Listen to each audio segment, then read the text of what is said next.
साथियों नमस्कार। साथियों, अब लगता है ट्रंप यूके के साथ अपने रिश्ते खराब करना चाहते हैं।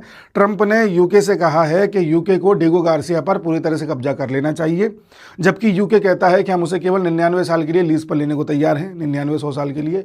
उधर यूके ने भी ट्रंप से कह दिया है, यानी कीर स्टारमर ने ट्रंप से कह दिया है कि हम अपने बेसिस ट्रंप को यूज़ नहीं करने देंगे अगर ट्रंप ईरान पर हमला करना चाहते हैं तो। उधर ट्रंप ने ईरान को धमकी दे दी है कि अगले 10 दिन के अंदर अंदर ईरान ने अगर डील नहीं करी तो ईरान के ऊपर हम बड़ी कार्रवाई कर सकते हैं। यानी कि कई ऐसी चीज़ें हुई हैं जो ईरान, यूके और यूएस से संबंधित हैं। उधर बोर्ड ऑफ पीस की मीटिंग चल रही थी, पहली मीटिंग जो बुलाई गई थी, जहां पर पाकिस्तान का प्रधानमंत्री भी गया हुआ था और पाकिस्तान के प्रधानमंत्री ने वहां जाकर के अपनी किस तरह से फजीहत कराई है, किस तरह से उसे ह्यूमिलेट किया है ट्रंप ने, उसके बारे में भी चर्चा करेंगे। और अभी जो भी गतिविधियां हो रही हैं उसमें भारत का क्या रुख है, इस पर भी चर्चा करेंगे। आइए देखते हैं। देखिए, सबसे पहली हेडिंग है कि यूके ने कहा है कि भाई हम अपने रॉयल एयरफोर्स के बेसिस को यूज नहीं होने देंगे अगर आप ईरान पर हमला करते हैं तो। ऐसा क्यों साहब, एक एक करके देखते हैं। देखिए, जो यूके है उसके दुनिया में कई जगह पर बेसिस हैं, छोटे छोटे आइलैंड्स पर बेसिस हैं, जिनमें से एक आइलैंड आपका यहाँ डिगो गार्सिया भी है, जो वैसे तो मॉरिशियस का है, भारत भी उसे मॉरिशियस का मानता है, यूके ने भी मान लिया है कि मॉरिशियस का है, लेकिन यूके ने उस पर 99-100 साल के लिए लीज पर लेकर के अपने बेसिस बना रखे हैं। डिगो गार्सिया पर न सिर्फ यूके ने बल्कि यूएस के भी यहाँ पर आर्मी की प्रेजेंस है। और आपको याद होगा कि पिछले साल जब यूएस ने ईरान के ऊपर बॉम्बिंग की थी तो यहीं से उनके B-2 बॉम्बर्स उड़ान भर के गए थे। तो यूएस के भी यहाँ पर मिलिट्री और एयरफोर्स तैनात है, लेकिन डिगो गार्सिया पर जो मुख्यतः लीज है वो यूके ने ले रखी है। इस पर ट्रंप ये कह रहे हैं कि यूके बहुत बड़ी गलती कर रहा है, इसको लीज पर लेकर के यूके को चाहिए कि पूरे को कब्जा कर ले। यूके कह रहा है कि हम ऐसा नहीं कर रहे। अभी पिछले साल क्या हुआ था कि यूके में और मॉरिशियस में डील हुई थी, जिसमें यूके ने ये मान लिया था कि डिगो गार्सिया मॉरिशियस का है, और उधर मॉरिशियस ने यूके से कह दिया था कि हम तैयार हैं तुम्हें 99 साल के लिए लीज पे देने को। ठीक है, इस बात से यूएस नाराज है, वो चाहता है कि इस पर यूके का कब्जा हो जाए। यूएस क्यों चाहता है? क्योंकि एक बार यूके का कब्जा हो जाएगा तो फिर से यूएस भी यूज कर सकता है आसानी से। और यूएस क्यों यूज कर सकता है? क्योंकि ईरान पर हमला किया जा सकता है और इंडियन ओशन में यूएस की अच्छी खासी पकड़ बन जाएगी। इसलिए वो चाहता है कि यहां पर यूके तो एटलीस्ट बना रहे। अच्छा, ये एकदम से चर्चा में क्यों आ गया डिगो गार्सिया? डिगो गार्सिया चर्चा में इसलिए आ गया क्योंकि ईरान ने धमकी दी है कि अगर यूएस ने ईरान पर हमला किया किसी भी तरह का तो ईरान दे दनादन डिगो गार्सिया पर हमला करना स्टार्ट कर देगा। तो एक्चुअली डिगो गार्सिया पर ईरान हमला करेगा तो वो तो हमला यूके पर हो रहा है ना। इसलिए यूके ने कहा है कि अगर यूएस ईरान पर हमला करेगा तो हम अपने बेसिस यूज नहीं होने देंगे। अब यूएस चाहे तो जबरदस्ती भी बेसिस यूज कर सकता है, यूके क्या कर लेगा? और दुनिया में आज यूके ने जो अपने बेसिस फैला रखे हैं अलग अलग आइलैंड्स पर, उसमें बहुत बड़ी मदद यूएस की है। अभी यूएस कह देगा ठीक है हम यूके की मदद नहीं कर पाएंगे, यूके अपने स्तर पर आइलैंड में फैलाव करे। और रही बात डिगो गार्सिया की, तो हम डिगो गार्सिया पर कब्जा करने जा रहे हैं। अभी ट्रंप चाचा डिगो गार्सिया पर कब्जा कर लेंगे, यूके क्या कर लेगा? तो फिर यूके को इतनी क्या मजबूरी फंस रही है कि वो यूएस का इस पॉइंट पर साथ नहीं दे पा रहा? इसके पीछे दो कारण हैं। पहला कारण नंबर 1 ये है कि आज पूरे यूरोप में बड़े स्तर पर मुस्लिम जनसंख्या जाकर के बस गई है। इसमें यूके, फ्रांस, जर्मनी भी है, इटली जैसे देश शामिल हैं। इटली कम है, ज़्यादातर यूके है। और यूके में तो इस लेवल पर हो गया है कि आज वहाँ पर थोड़े से मुसलमान संगठित होकर के अपने मनचाहा फैसला करवा लेते हैं। लंदन का मेयर इस समय मुस्लिम है और वो अच्छा खासा वोट बैंक बन गए हैं, जैसा कि भारत में बने हुए हैं। अपोजिशन पार्टीज इनको खुश करने के लिए इन्हीं की जैसी बातें करती है। ऐसा ही कीर स्टारमर इनको खुश करने के लिए यहाँ पर ये बोल रहे हैं कि हम यूएस के खिलाफ खड़े हैं अगर ईरान की बारी आती है तो, क्योंकि कई शिया भी हैं यहाँ पर।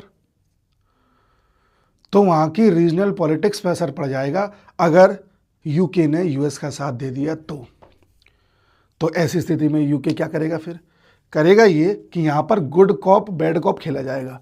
कैसे खेला जाएगा? यूके बातें तो ऐसी करेगा कि नहीं नहीं ईरान पर हमला नहीं होना चाहिए, ये गलत कर रहा है यूएसए, हम अपने बेसेस यूज़ नहीं होने देंगे, ये करेगा। यूएस कहेगा ठीक है, यूएस को वैसे भी इनकी ज़रूरत नहीं है, यूएस किसी ना किसी तरह से इस पर अटैक करेगा ही करेगा, ईरान पर घेर लिया चारों तरफ से, तख्ता पलट कराएगा ही कराएगा। तख्ता पलट होने के बाद ईरान जो आज मुस्लिम कंट्री है, मुस्लिम कंट्री होने के बाद ही हो जाएगा क्रिश्चियन कंट्री। कैसे होगा? ईरान में कई सारे चर्चेज हैं जो अंदर ही अंदर ऑपरेशन चला रहे हैं, वो चर्चेज मोर और लेस गवर्न किए जाते हैं यूरोप की कुछ कंट्रीज के द्वारा और कुछ यूएस के द्वारा। तो जब यहाँ से इस्लाम हट लेगा, तख्ता पलट अभी हो जाएगा, तब इस पूरे देश को क्रिश्चियन कंट्री बनाना है, इसकी जिम्मेदारी लेगा यूरोप, विशेष तौर से यूके। उस समय यूके काम आएगा। क्या कहेगा यूके?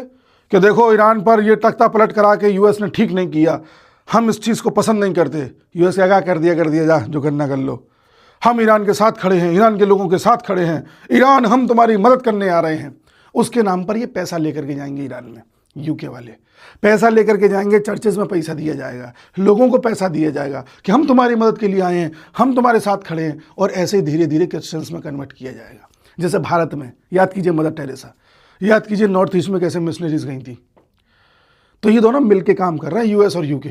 यूएस का कहना यह है कि देखो बुरा मैं बनूंगा, मैंने ठोक पीट के आ जाऊंगा, तख्ता पलट करा दूंगा, और उसके बाद जो एजेंडा है वो तुम चलाना। फिर यूके दुनिया में ये भी कहेगा, देखो इस्लाम के देशों, इस्लाम के एक मुल्क पर हमला हुआ था, लोगों पर कयामत आ गई थी, यूएस ने अटैक कर दिया था, फिर हमने जाके उनको नई जिंदगी दी। तो ये अपनी इमेज भी बचाए रखेगा, अपनी क्रिश्चियनिटी भी फैला लेगा, और यूएस के साथ तो मिला ही हुआ है, और इन्वेस्टमेंट भी लेके जाएगा। जब लड़ाई झगड़ा होगा तो बिल्डिंग टूटेंगी, बेसेस टूटेंगे, हथियार की ज़रूरत पड़ेगी, तो उन सब का इन्वेस्टमेंट लेकर के जाएगा। जैसे इजराइल और यूएस में हुआ है। इजराइल ने गाजा के ऊपर खूब अटैक किया है पिछले 3-4 साल में, दे दनादन अटैक हुआ है, गाजा को फ्लैट करता चला गया इजराइल।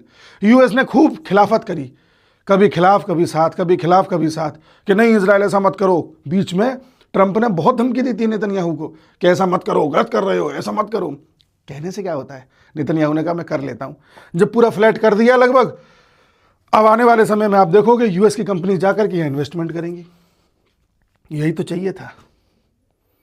ऐसे होता है, घर में भी 2 पेरेंट्स होते हैं, तो एक तो अच्छा बन जाता है कि नहीं नहीं मेरे बच्चे के साथ ऐसा बिल्कुल नहीं होगा, और दूसरा खराब बन जाता है।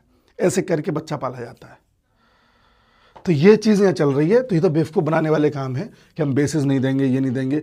और जो मेरी समझ कहती है, थोड़ी बहुत जो समझ है वो ये कहती है कि यूएस यहाँ पर किसी भी बेस पर कब्जा नहीं करेगा। ये जो आइलैंड है ये मॉरिशस का है, मॉरिशस का ही बना रहेगा। यूके की यहाँ पर लीज़ है, लीज़ बनी रहेगी, और यूके इसको बाद में यूएस को यूज़ भी करने देगा। ठीक है, आज जब यूएस की फोर्स चारों तरफ से ईरान को घेर चुकी है, तो यूएस को क्या ज़रूरत है कि यहीं से उड़ान भरे, कहीं से भी भर लेगा। सबसे बड़ा एयरक्राफ्ट कैरियर उसका खड़ा हुआ है ईरान के बगल में।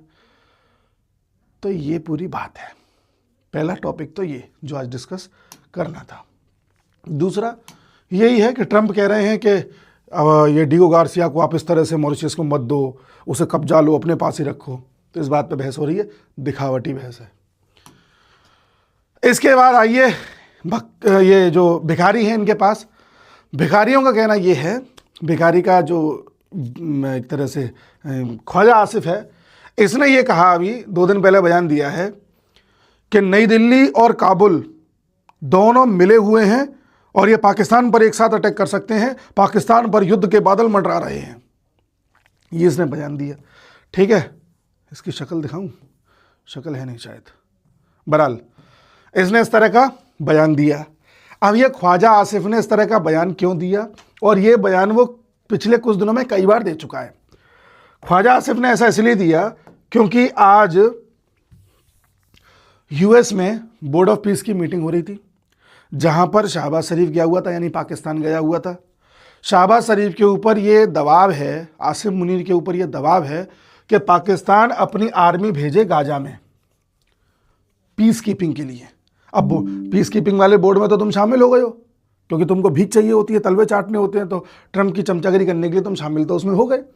अब ट्रंप जो काम देगा वो भी करना पड़ेगा। तो ट्रंप ने कहा है कि अपनी फ़ौज भेजो, और पाकिस्तान को पता है कि हमने यहाँ फ़ौज भेजी तो उल्टा गेम हो जाएगा। भाई फ़ौज वहाँ जाएगी पीस कीपिंग के लिए, हमास से लड़ने के लिए, किसकी तरफ से लड़ेगी? इजराइल का सपोर्ट करेगी। तो बात तो वही हो जाएगी, तुम तो कल तक तुम फिलिस्तीनियों का साथ दे रहे थे, आज तुम वहीं पर जाके उनके खिलाफ हथियार उठा रहे हो। तो एक तो पाकिस्तान वहां मरा, दूसरा पाकिस्तान ऐसे मरा कि जो थोड़ी बहुत फौज है पाकिस्तान के पास वो उसने अपने आंतरिक मामलों में लगा रखी है।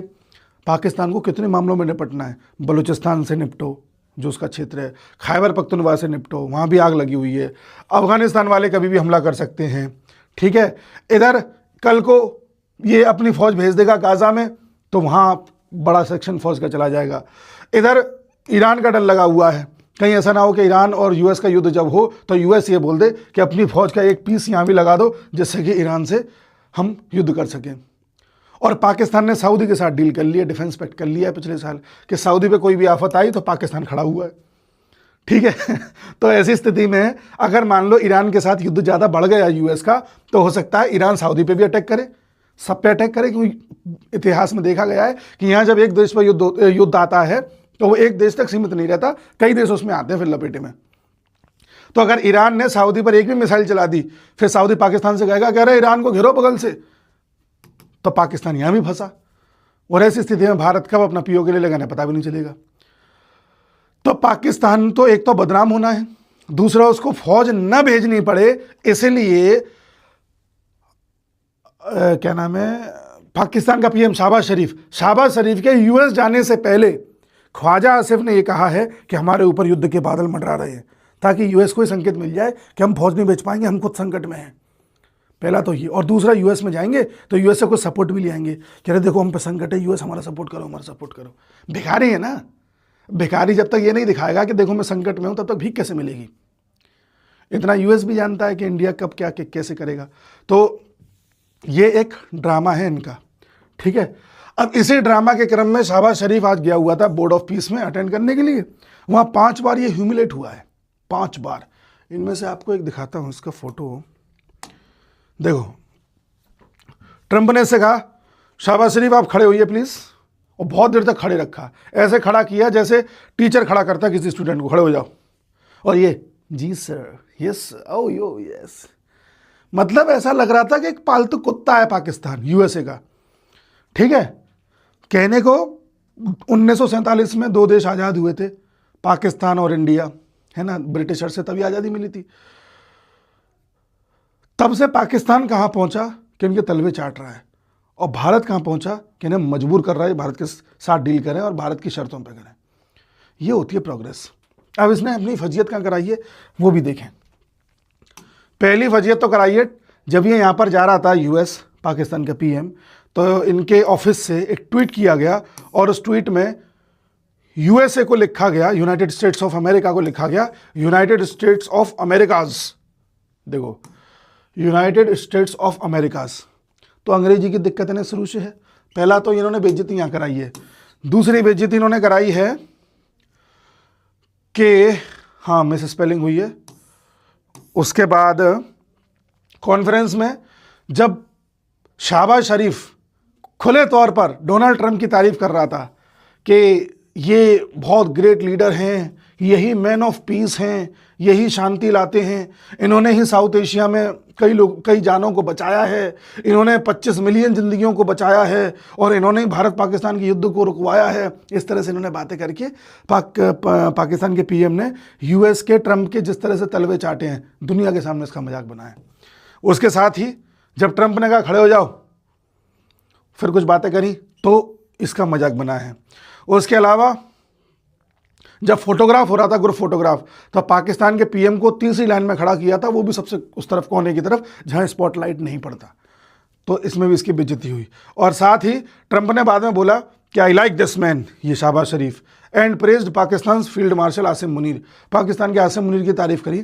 ट्रंप ने तारीफ इस तरह से की थी जैसे ट्रंप तारीफ कम कर रहा है, ट्रंप ये बताने की कोशिश कर रहा है कि तुम टेंशन मत लो, मैं तुम्हारे साथ हूं, टेंशन मत लो। तो इसकी भी फजीयत हुई है। इस तरह से ये फजीयत करा के आ गया है। तो ये सारी चीजें आज हुई हैं जिसमें कई संभावनाएं अब ये दिख रही हैं कि ईरान जैसे ही स्टार्ट होगा ऑपरेशन ईरान, यूएसए जैसे ही ऑपरेशन ईरान स्टार्ट करेगा, वैसे ही आपको दुनिया में तेजी से बदलती हुई जियोपॉलिटिक्स दिखाई देगी। जो मैंने आपको पहले ही बताया, Iran, Bharat, Pakistan, Bangladesh, even Israel तक इसके असर पड़ेंगे। आने वाले समय में क्या होता है देखते हैं। हम मिलेंगे अगले वीडियो में, और मैंने एक लिंक दिया हुआ है अपने डिस्क्रिप्शन में, अपने कमेंट बॉक्स में, जिसको भी करंट अफेयर की किताब परचेज करनी है वहाँ से कर लो। अब उसके प्राइस बढ़ने लगे हैं, फिर मुझसे मत कहना कि डिस्काउंट दिलवा दो, इसलिए अभी उसको ले सकते हो आप। मिलते हैं अगले वीडियो में। नमस्कार।